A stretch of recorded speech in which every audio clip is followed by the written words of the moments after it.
I'm Greg Grugan, and welcome to What's Your Point?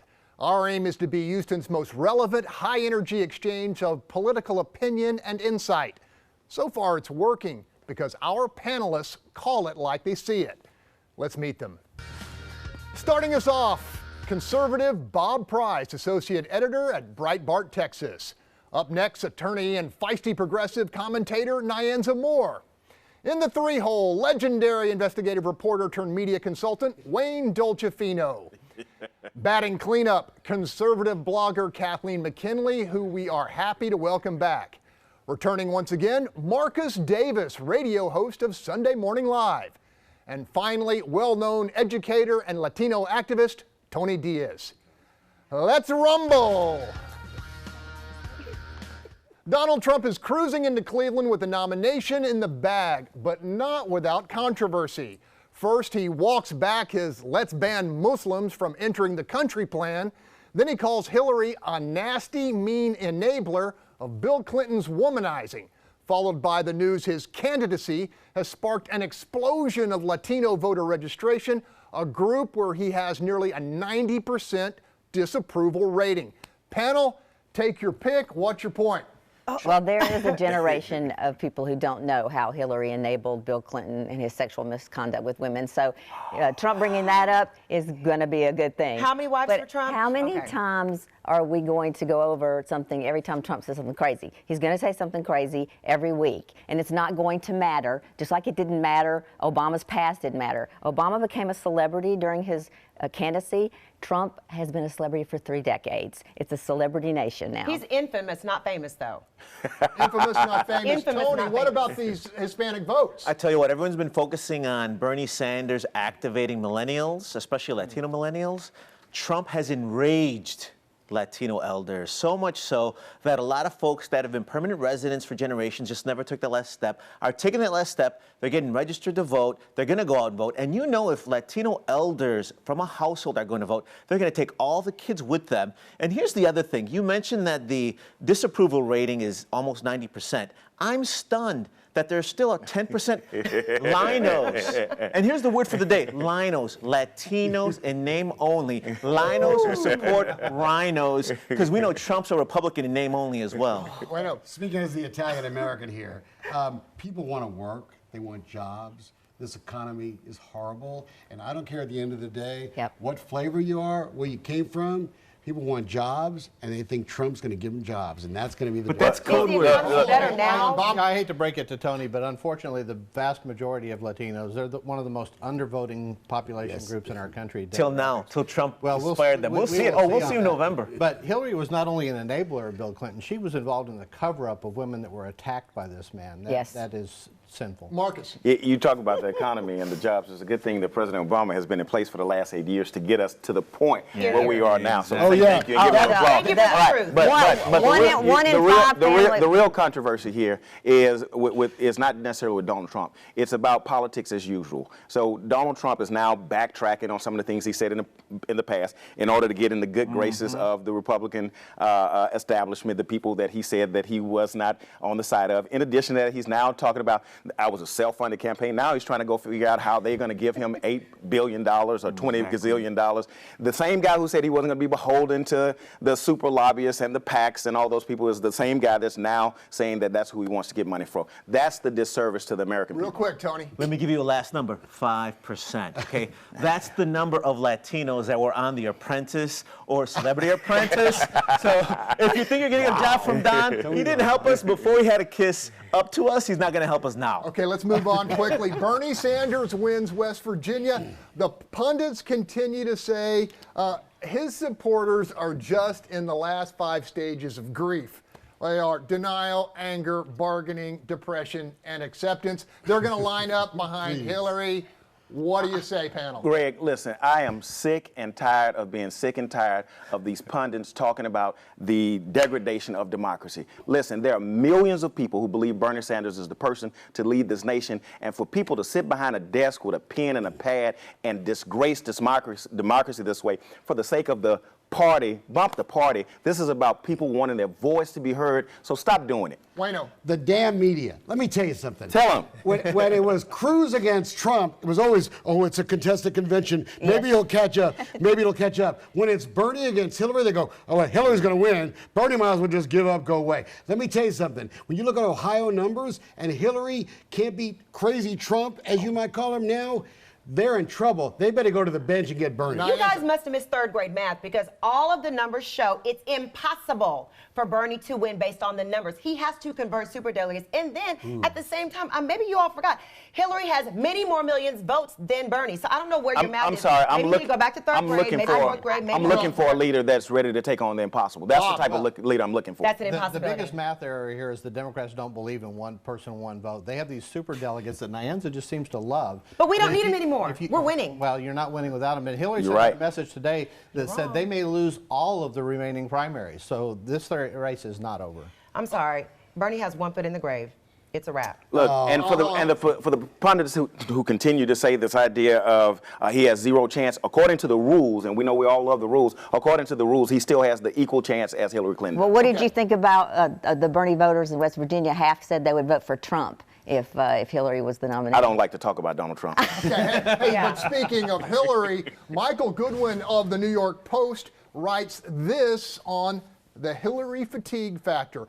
Trump is a phenomenon much as Barack Obama was in 2008, and he could do to Clinton what Obama did to her then. Obama was fresh and she was tired. Now Trump is fresh and Clinton is even more tired. Panel? The Democrats need... No. The Latinos have come out against Trump. They're registering to vote against. Don't you think the same people are going to do the same thing for Hillary if Trump is the one on the ticket? Are you kidding me? All the poor black people that you talked about in the South, all the Latinos, we're going to go out in arms against Trump. So while you all sit back and think that Hillary's so tired, all we need is our Obama moment with Hillary. I don't want to get into a poor black fight in the South. You've been saying it for 3 months. Those states in the South are going to vote Republican. They're not going to vote Democrat. Right. So all those votes are important votes, but at the end of the day, when they go to that Democratic convention, Hillary won't have the numbers, Bernie won't have the numbers. He has just as much right to fight, and to hear liberals who always bully conservatives about how nasty we are, they're the ones that are fixing their primary. And I that's think you not want right. Bernie to win because you don't like Trump. The Democrats need the primary to go full course because honestly, right now, people want to vote for someone they can sit down, shoot the breeze with. What's the old saying? Have a beer with? That's not Hillary right now. So I think we really need to finesse the approach because if Hillary can't beat Bernie, she can't beat Trump. So right now we got to get our game to the maximum level because whoever the Democratic nominee is, I will unite behind and we're going to raise money and get people behind and win. Kathleen. If you had asked me a month ago if Trump could win, I would have laughed at you. I now think he can't win because all he has to do is persuade the swing states. And we are looking, the country is looking for an alpha male after the beta male we've had for 8 years, and Trump is it. So Trump I'm sorry, this beta male that has gotten this beta male that's gotten the nation back on track with unemployment, with our economy, that beta male, I love. Gotta leave it there, gotta leave it there. Before we break, take a look at these critical head-to-head numbers, which show Trump and Clinton are in a statistical dead heat when it comes to the swing states of Pennsylvania, Ohio, and Florida. Up next, a segment we're calling Bones of Contention, issues our panelists are itching to get their teeth into. Watch your point. We'll be right back.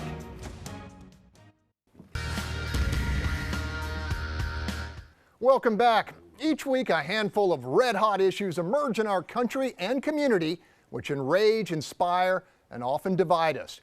Here we call them Bones of Contention. Could be a heap of trouble on the horizon for the nation's 7th largest school district, because the recently suspended chief auditor of HISD is now threatening through his lawyer to become a whistleblower with federal protection. Is there truly corruption to reveal, or is this just a head fake for settlement money? Panel, what's your point? Listen, I'm glad that vinyl is back in because now people can understand what I mean when I say I'm starting to sound like a broken record. I have said time and time and time again that there was something up and fishy with this Terry Greer and the HISD, especially when he got $200,000 walking out of the door, especially when he encouraged Houstonians to vote for that bond, knowing that that was $1 million shortfall. This is a travesty, and this is the thing I think people should be focused on, and not whether or not we should not change Sid Lanier's name or not. Now, this monitor was a Greer guy, right? Yeah, well, here's the thing. You cannot just throw something out there and ask for federal protection without evidence. Now, it can't just be some papers with some signatures. I need to know. What I want to know is if you blew the whistle, do we have audio? Do we have video? What do we have? Because I want to see it myself before I make any judgments. Wayne. Okay, so Mr. Patton is a client, so I can't comment on the treasure trove of information that I may or may not have looked at. But I will just say, hypothetically, everyone who knows auditors, they are meticulous about their record keeping. That's a lot and of so records. I predict a very hot summer and fall. Wow. Is this story going away? Is this story going No. Hopefully not. Better not. Hopefully not. Can I just say one more thing? There are so many HISD stories that aren't going away, and let me tell you one of them. We passed the bond election, 2012, right? All these new schools. 3.5 years later, show me the new schools.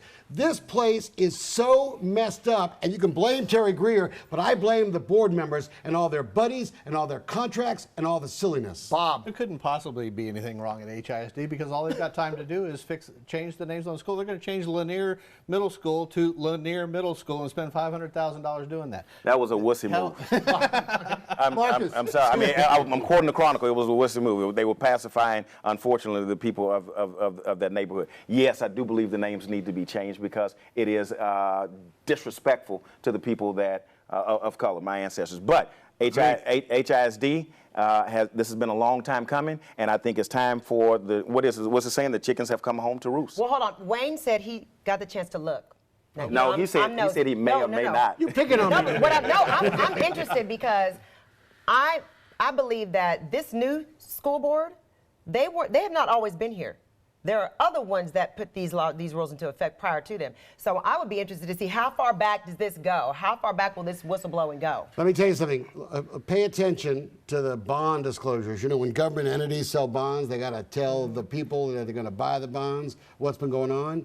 I know it's bad reading, but somebody should look at what HISD admits. There have been investigations going on for years. I say shame on the DA, and I say the FBI needs to stop investigating and get cracking. Got to change topics. Go ahead. No, I just think from the bond, we should get our money back. I think for Terry Greer, our $200,000, we should get it back. I even think he should give that hip back that we paid for. Okay. Outspoken Lieutenant Governor Dan Patrick, with a big stick, has requested the resignation of Fort Worth's school superintendent because he created friendly transgender bathroom rules. What's your point? I can't believe that Dan Patrick would put in danger Houston hosting the Super Bowl. Because I remember back when Jan Brewer put some litigation out there against LGBT community, the Super Bowl says, we're not going to Arizona. So Dan Patrick better keep his nose out of this because he's going to put in trouble the economy of Houston because business people don't play with this and they're going to teach us a lesson. So he needs to step down. Kathleen. I talked to a gentleman who was at that meeting, the parent meeting with the superintendent, and he was appalled at how the parents were ignored. They weren't told about this policy beforehand. That was number one. And number two, how their concerns were dismissed about their own children. I asked him what he was going to do, and he said he might put his children in private school. That's not what we need to be doing, and I don't blame Lieutenant Patrick for getting into it. You know what? Not only is he talking about bathrooms in this school, he's talking about the locker rooms and dressing rooms where these young girls go in there to shower, and they're going to allow anyone who identifies as a woman to go into those locker rooms. You know, the school superintendent acted unilaterally without consulting the board, without consulting the parents. Right. He thinks he's Barack Obama and he can just pull out a pen and make things happen. No, if anybody thinks that Barack Obama is lieutenant, it's the lieutenant governor, right? It's work. This is that record scratching again, right? It is amazing to me how the GOP consistently says we want small government, we want government out of our lives, we want them out of our business, as long as it's the federal government. But when it comes to the state, we want them digging everywhere, even into our stalls. Got to get this in real quick. A proposed textbook for Texas public schools teaching Mexican-American heritage includes the following statement. Chicanos adopted a revolutionary narrative that opposed Western civilization and wanted to destroy society. Got to give you a chance, Tony. I give that book an F. And it's racist to imply that.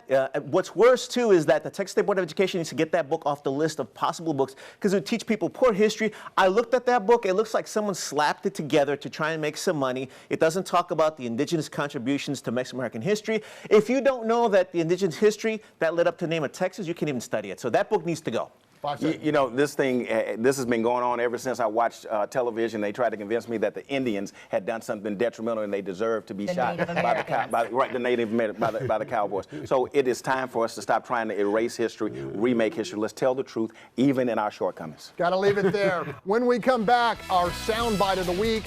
Stay with us.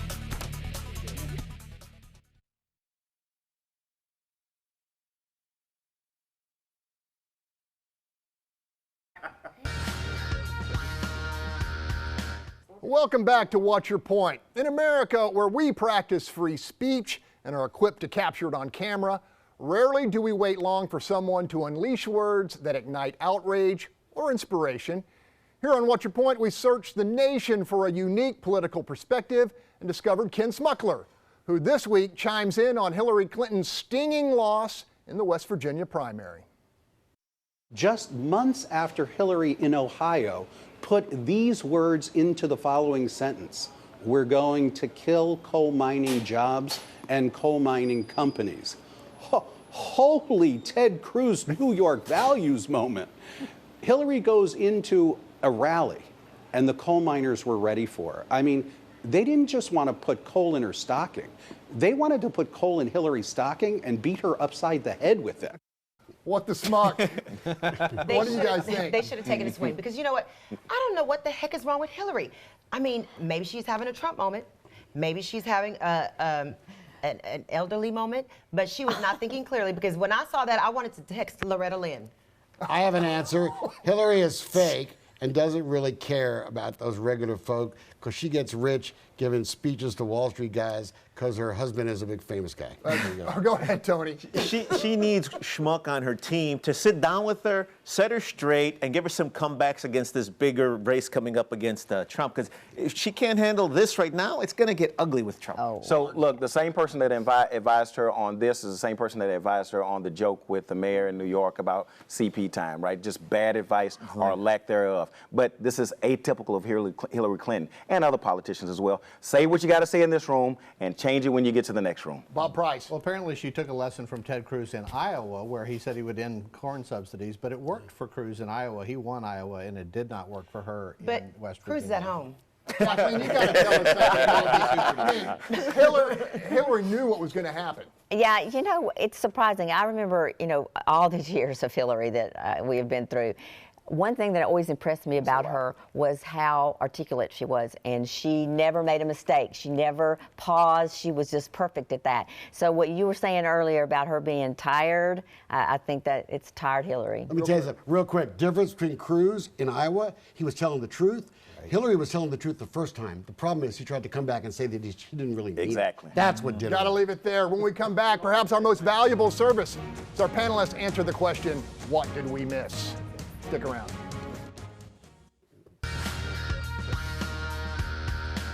Welcome back. As smart as you are, as connected as you are, it is simply impossible to catch everything that should be squarely on your radar. That's why each week we lean on our panel for nuance and intel with the question, what did we miss? Bob. This week, Breitbart Texas reported that State Senator Paul Betancourt brought a committee of senators to Texas, to Houston, and studied property tax relief for the people. You know, people are being taxed out of their homes with the ever-increasing tax rates and increases in valuations. It's got to stop. Nyanza. Okay, U.S. poultry workers don't get enough time to pee, so they hold it in or wear diapers. Oxfam America just came out with that yesterday. So that's alarming. Yes. Yeah, I'm personally stunned by that. Tonight, after the show, people should watch the HISD website streaming live, the HISD board meeting, where they're going to vote to ignore folks of every ethnicity and change the names of schools in neighborhoods that don't want it changed. Do something right for a change. Kathleen. Hillary's IT guy who put in her homebrew server has lost 4 years of emails between her and him. That's crazy. Wow. Marcus. The psychologist that is responsible for delivering tests to the majority of the officers in the Houston area has just pled guilty to fraudulent behavior. Why? Because she was not testing them. She was simply exchanging money for a certificate. So Harris County right now, the Sheriff's Department, has 1,800 people that have not been tested properly. Scary. Tony. Hashtag Trump's party. Activists are delivering taco salads to all the people that supported Trump now, because we're not going to forget how we lambasted our families and culture. Got to leave it there. That's all the time we have. Thanks to our panelists. And remember to join us every Thursday for What's Your Point?